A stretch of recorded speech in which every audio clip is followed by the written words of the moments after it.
Okay. So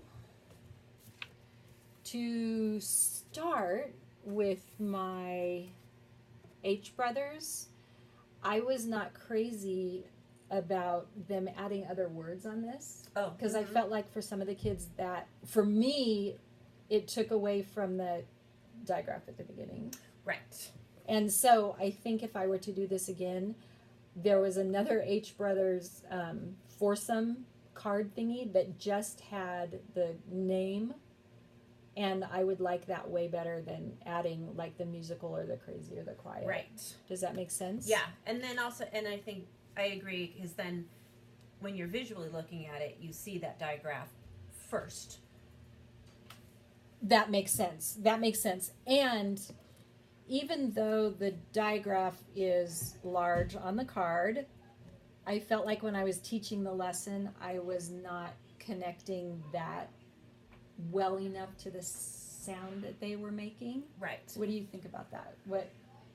I think that a couple of things. First, one thing I would consider doing differently is when you introduce the sounds and you showed them the worksheet, then I would add in before spinning and finding the things on the worksheet. I would go through and I just identify everything on the worksheet. Okay, we've got thorn, shark, whale, thief, wheel, shell, church, cherry.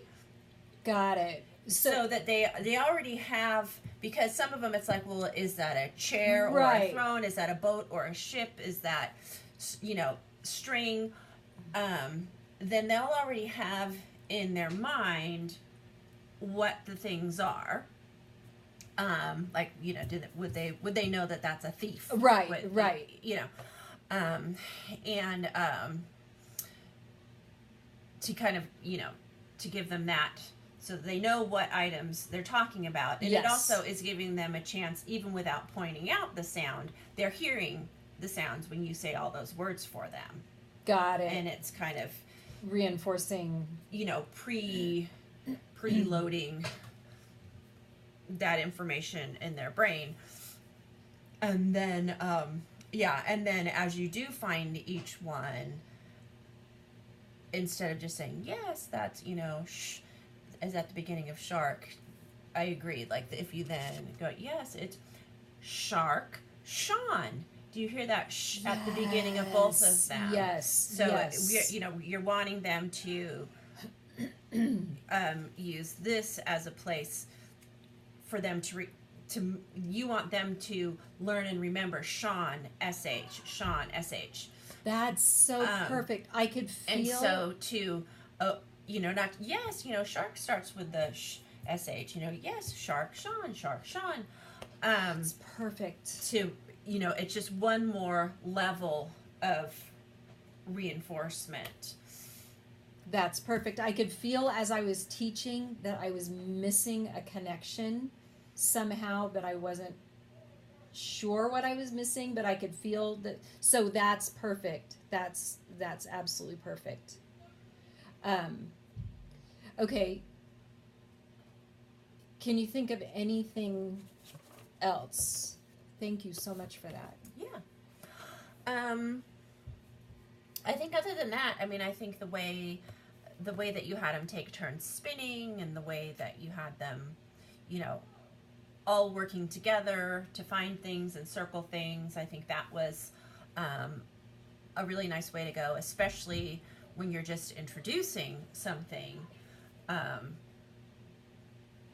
doing that group work, as opposed to like expecting them to individually find the things, is a really good way to go. It's going to help their comfort level, that they know that, the whole group is going to find it. I'm not on the spot. and that was one of the reasons why I planned this, is because I know there are a couple of shy kids in this group. Yeah. And there are a couple of groups in this kids in this group that kind of hold back a little bit. And I wanted them to feel comfortable, especially because it was me there with them and not you there with them. And so that's one of the reasons why I picked this. I also picked this because you, I think, had mentioned that you talked about these digraphs in class. I'm just starting to introduce them with that group.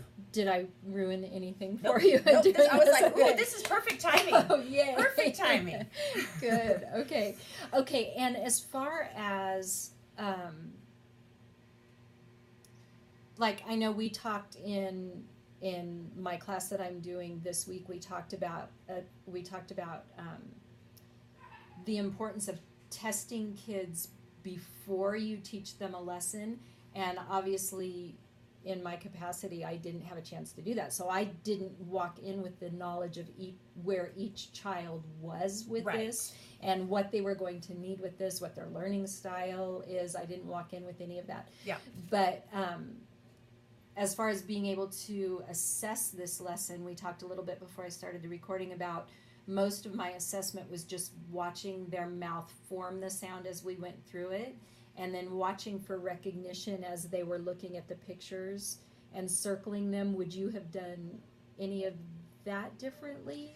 No, I think that's very appropriate for an introductory lesson, in that you know, I mean, at this point, when you're just introducing them, you're not expecting them to have memorized that, you know, the sh sound looks like sh. You know, you're introducing it, and right now, as I see this lesson, it's like, okay, can they identify words with that same sound? You know, more of a phonemic awareness level than a phonics of them being able to identify those letters at stage. I mean, that's being introduced, and I think a lot of them are at the point where they're, you know, they're ready, and they, you know, that might be all they need to learn it. So are they just tracking with me but- on the sound? Yeah, Yeah. first, I mean, that's going to be the first step before they can identify the actual letters in reading, to be able to hear and isolate that sound and identify it in words they're hearing and saying, is the first step. And then you're going to attach the letters to it. And I mean, this covered both.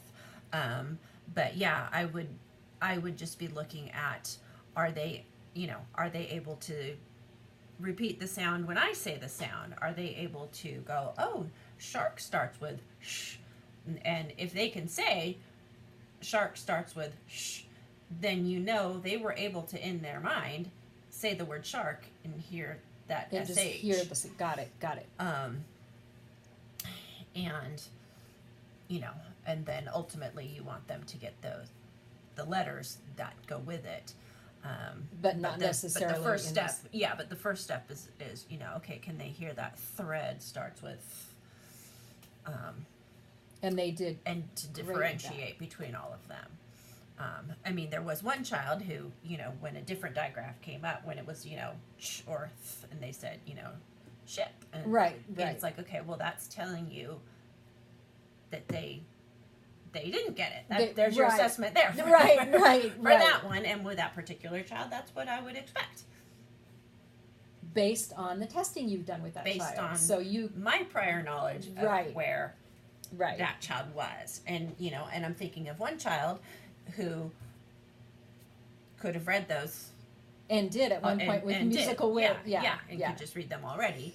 And it was, you know, so you had one child who this was, you know, below their level basically, and one child where it was way above their level, but pretty much everybody else in the middle, this was like perfectly targeting where they are in reading and what they're ready to learn. Good. Okay, thank you. Let me see if there's anything else I want to ask you before we stop.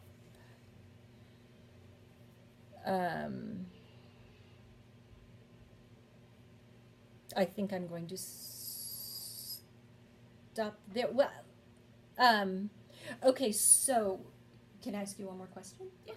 Okay, so just from my knowledge, where would you take, if I were to continue this lesson, where would you take it next? Would the next step be to connect it phonetically, or Yes. is And this group would be ready for that? Yes. Most of them. Yes. Okay. Yeah, to have them move beyond just a picture of a shark and have it be the word shark. They start with the word, first just the picture, then the word and a picture, then just the word. Right. The steps Okay. to go. Okay, perfect. Okay, thank you so much.